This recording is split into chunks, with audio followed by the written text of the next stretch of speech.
1935 সালে ব্রিটিশরা RBI bank প্রতিষ্ঠা করেন, তখন এটি প্রাইভেট ব্যাংক হিসাবে প্রতিষ্ঠা করা হয়েছিল। এটি একমাত্র সেন্ট্রাল ব্যাংক যেটি প্রাইভেট ছিল। ব্রিটিশরা আরবিআই এর উপর নিজেদের কন্ট্রোল রাখার জন্য 1934 সালে আরবিআই আইনে বলেছিল কিছুদিন পর প্রয়োজন অনুসারে এটা রাষ্ট্রীয়করণ করা হবে, কিন্তু এমন কিছু হওয়ার আগে 1947 সালে আমাদের ভারত স্বাধীন হয়ে যায় এবং ব্রিটিশরা ভারত ছেড়ে যান। যাবার আগে 1937 সালে আরবিআই হেডকোয়ার্টার তৎকালীন কলকাতা থেকে বোম্বেতে স্থানান্তরিত করা হয়। 1948 সালে parliament reserve bank of India bill পাসের পর আরবিআইকে ন্যাশনালিস্ট করা হয়। দ্য আরবিআই মিউজিয়ামে ঢুকলে প্রথমেই দেখতে পাবেন অভ্যর্থনা কক্ষ। এই অভ্যর্থনা কক্ষের ভেতরে ছবির মাধ্যমে ফুটিয়ে তোলা হয়েছে কারেন্সি নোটের জন্ম থেকে মৃত্যুর ইতিহাস। এর পাশেই মানুষের ডিএনএ আকৃতিতে তৈরি করা পুরনো বাতিল 10 পয়সা দিয়ে একটি থাম। বাতিল নোটের মন্ড দিয়ে তৈরি করা হয়েছে বিভিন্ন জিনিসপত্র যা আপনি কিনে নিয়ে প্রিয়জনকে উপহার দিতে পারেন।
অদ্ভুত সুন্দর দেখতে ঐতিহাসিক বিল্ডিং। এখানে আপনারা দেখতে পাবেন প্রস্তর যুগ থেকে শুরু করে কিভাবে কারেন্সি বর্তমান টাকায় পরিণত হয়েছে এবং ইকোনমিতে কিভাবে কারেন্সি প্রভাব বিস্তার করে। আপনারা জানতে পারবেন মানব সভ্যতার ইতিহাসে বিনিময় প্রথা থেকে কিভাবে টাকার উৎপত্তি হলো তার একটা সচিত্র ইতিহাস।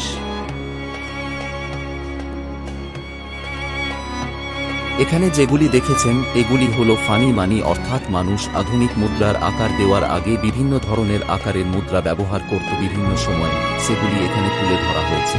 এই রকম লম্বা গোল বিভিন্ন আকার মুদ্রা বিভিন্ন যুগে প্রচলিত ছিল। প্রাচীনকালে যে মূল্যবান জিনিসগুলি দিয়ে লেনদেন চলত, যেমন কড়ি, মুক্তা, রূপা ও বিভিন্ন জিনিস দিয়ে তার উপস্থাপনা আছে। তাছাড়া এখানে ভারতসহ বিভিন্ন দেশের কারেন্সি নোটের কপি রাখা আছে। এখানে 1, 2, 5 কিলোগ্রামের একটি সোনার বাট রাখা আছে, চাইলে আপনিও তুলে দেখতে পারেন।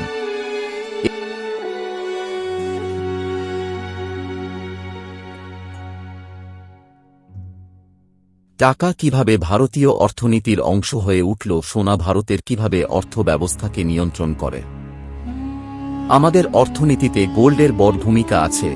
1991 সালের ক্রাইসিসের সময় সোনা কিভাবে ভারতের অর্থনীতির সহায়ক হয়েছিল, অর্থাৎ সোনার বদলে ঋণ নেওয়া। আইএমএফ ঋণ নেওয়ার সময় কিভাবে সোনা বন্ধক রাখা হয় তার উদাহরণ এখানে জানতে পারা যায়।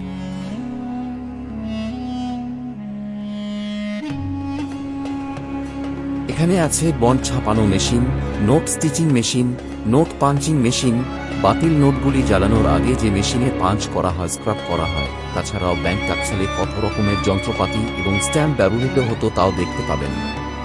প্রাচীনকালে বিনিময় প্রথার মাধ্যমে যে লেনদেন প্রথা চলত তার একটি উপস্থাপনা এখানে আছে।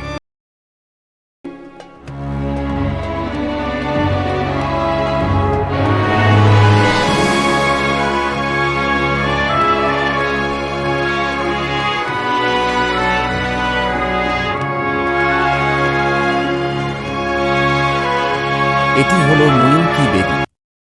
বহু প্রাচীনকালে যখন ব্যাংক ব্যবস্থা ছিল না, তখন এই মুনিমের মাধ্যমে ঋণ এবং লেনদেন প্রথা চলত। সেই দোকানের একটি প্রতিকৃতি আপনারা দেখতে পাচ্ছেন। এছাড়া এই কক্ষে রয়েছে সময়ের বিবর্তনে পাল্টে যাওয়া সেই সব তালার প্রতিকৃতি। নিচের ফ্লোরে এক্সপ্লোর করে আমরা উপরে চলে এলাম। সেকেন্ড ফ্লোরে অনেক অ্যাক্টিভিটি আছে, যেগুলি চাইলে আপনারা করতে পারেন। উপরের সবচেয়ে আকর্ষণীয় বিষয় হল এখানে রাখা আছে 1 কোটি টাকা, যার সম্পূর্ণতা 10 টাকার নোট দিয়ে সাজানো রয়েছে। রিজার্ভ ব্যাংক অফ ইন্ডিয়ার হেডকোয়ার্টারের অনুকরণে এটি তৈরি। 10 টাকার কতগুলি নোট দিয়ে 1 কোটি টাকা হয় তার এই ধারণা এটা দেখে বোঝা যাবে।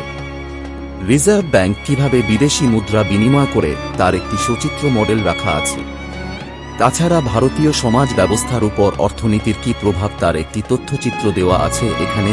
নকল নোট কিভাবে চিনবেন ও ডিটেকটিভ মেশিন আছে। বহু প্রাচীনকালে যখন ব্যাংক ব্যবস্থা ছিল না, তখন এই মুনিমের মাধ্যমে ঋণ এবং লেনদেন প্রথা চলত। সেই দোকানের একটি প্রতিকৃতি আপনারা দেখতে পাচ্ছেন। আমাদের অর্থনীতিতে গোল্ডের বড় ভূমিকা আছে।